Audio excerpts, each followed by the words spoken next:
Class 10th में 2 लोग पढ़े थे। एक ये झारखंड बोर्ड से था, यहाँ से नहीं था, ठीक है। झारखंड में इसका स्कूल है, झारखंड में पढ़ता है, लेकिन किसी कारणवश स्कूल से छुट्टी ले लिया और यहीं पढ़ रहा था 10th में। और एक है सरस्वती कुमारी, न 6 पढ़ी, न 7 पढ़ी, न 8 पढ़ी। 9th में एकदम लास्ट में सितंबर अक्टूबर में आई थी यहाँ। पहले पढ़ती थी लेकिन छोड़ दी थी और 4 साल नहीं पढ़ी। फिर 9th में यह घूम फिर के आई। तो उस समय पता है क्या सीख रही थी? डिवाइड सीख रही थी, खुद बताएगी। ये वाला सोचो 9th का बच्चा ये सीखता है, क्या उसको लगेगा कि कभी वो 10th पास करेगा? कभी लगेगा? हम लोग को भी लगा था कि नहीं निकलेगा इससे पहले। फिर ये माँ कहीं चली गई, ठीक है। कहाँ गई? कोचिंग गई, हमको उसका टिकट नहीं मिला। कहीं गई तो उसको टीचर बताया आप 10th नहीं कर सकते। सही में जो बच्चा भाग सीखेगा 9th तो वो 10th कहाँ से करेगा? कर सकता है कभी? नहीं ना। इसको बोला गया कि आप 10th नहीं कर सकते, आप 6, 7 पे जाइए। लेकिन इसकी मम्मी आई कि आप पढ़ाइए, मेहनत कीजिए, निकली तो भी ठीक, नहीं निकली तो भी ठीक। हमने ठीक है, हम इसको पढ़ाएंगे। और 1 साल मेहनत करवाए, ठीक है। क्या पढ़ाए क्या नहीं पढ़ाए वो हमको नहीं पता, वो खुद वो बता देंगे। मार के पीट के पढ़ाए, डांट के पढ़ाए, ठीक है, या पीछो करके पढ़ाए, वो पढ़ना कैसे सीखी हो? ठीक है, बता दो। लेकिन निकल गई और 3rd डिवीजन से पास की, वो भी 10th का रिजल्ट, ठीक है। 1 साल पढ़ी। 10th में बहुत लोग फेल कर जाते हैं तो गांव में चर्चा होता है कि वो फेल कर गया, वो पास कर गया, ठीक है। एक प्रेशर होता है, लेकिन वो 3rd डिवीजन से पास की, ठीक है। और वही मनीष का क्या हाल था? मनीष के बारे में सब जानता है, यही लड़का ट्रेन बनाया था। किसको पता है? पता है जो नवंबर में एग्जाम होता है आर्ट्स बनाना, हाथ से कुछ बनाना, जो नया बच्चा है उसको बता देते हैं। हर महीने नवंबर में अपने हाथ से कुछ बना के जमा करना होगा। 5 दिवस यह ट्रेन बना के जमा किया था, ठीक है। ये भी 6-7 महीना यहाँ पढ़ा होगा, लेकिन ये भी 10th में अच्छा रिजल्ट लाया और यह 1st डिवीजन से पास किया, ठीक है।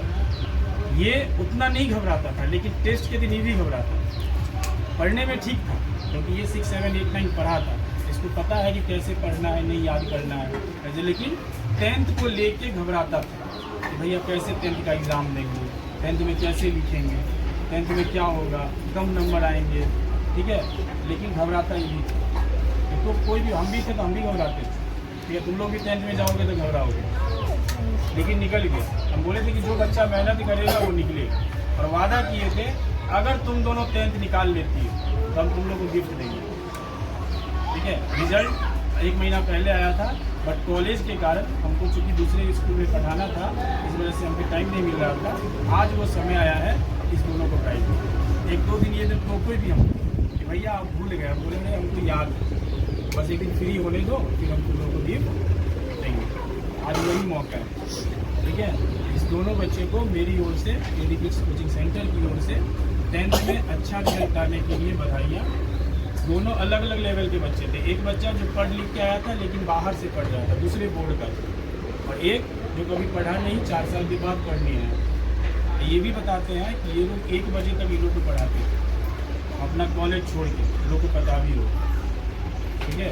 उसके चक्कर में मेरा फाइन भी लगा, इसको परसों बताएं, उन लोगों के चक्कर में मेरा फाइन लगा, ठीक है। मतलब तो गिफ्ट के तौर पे इसे PD किड्स कोचिंग सेंटर की ओर से क्या मिलेगा बता दें? इसको घड़ी मिलेगी। घड़ी के बारे में ही बोले थे, इसको घड़ी मिलेगा दोनों समय के अनुसार चलो। समय अच्छा है। ये सबसे पहला प्राइज मनीष के लिए, ठीक है। तालियां।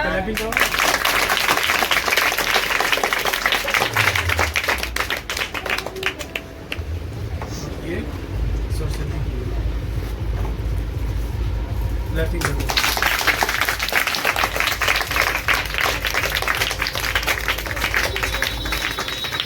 क्या मिला गिफ्ट? इसको लग रहा था कि भैया भूल गए हैं, थक लिए हैं, ऐसे ही झूठ फूस का बोले होंगे ताकि ये मेहनत करो, क्योंकि इसको हम 10-10 पेज लिखवाते थे, ठीक है।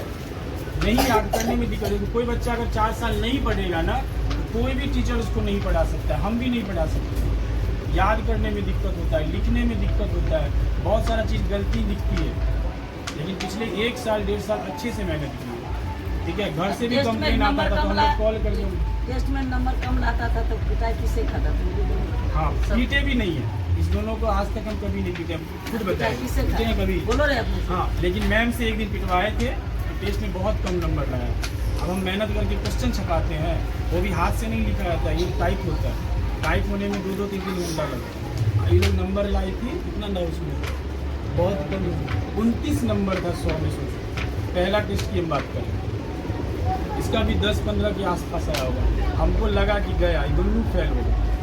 कोई बच्चा 100 में 29 ला रहा है तो पढ़ाने से कोई फायदे नहीं होगा। उस दिन हम मैम से पिटवा दिए, लेकिन उसके बाद फिर दोनों लाइन पे आया, अच्छा निकल जाएगा 9 पे। उसके लिए ये है कोचिंग रेगुलर और कोचिंग में जो होमवर्क मिलता है ईमानदारी से करते हैं। ईमानदारी नहीं दिखाओगे, यहाँ बोल रहे हाँ भैया हम बना के लाएंगे, और घर पे बोलोगे कि हम नहीं बनाएंगे। स्टार्टिंग में करता था ये दोनों भी, बोलता था हाँ पक्का कल हम ख़त्म करके लाएंगे। हम एक दिन में एक चैप्टर दे देते, जाओ बना के लो। हम इसको बोलते जाओ 10-10 पेज लिख के लाओ, लाती थी 2 पेज 3 पेज, उसके बाद बोलती थी भैया समय नहीं मिला, बहाना पे बहाना तैयार है। बट लास्ट के 3-4 महीने में मेहनत दोनों की, क्योंकि अगर कोई बच्चा मेहनत नहीं करेगा तो रिजल्ट फिर आएगा नहीं, ये तो फिक्स। दोनों मेहनत की है, इसीलिए दोनों का रिजल्ट आएगा। ठीक है, तुम लोग मेहनत करोगे तुम लोगों को भी मिलेगा, लेकिन सिर्फ 10th वाले के लिए। 10th में कोई बच्चा फर्स्ट करेगा तो उसको हम बड़ा गिफ्ट देंगे। ठीक है, जिस तरह से इस दोनों को दिए।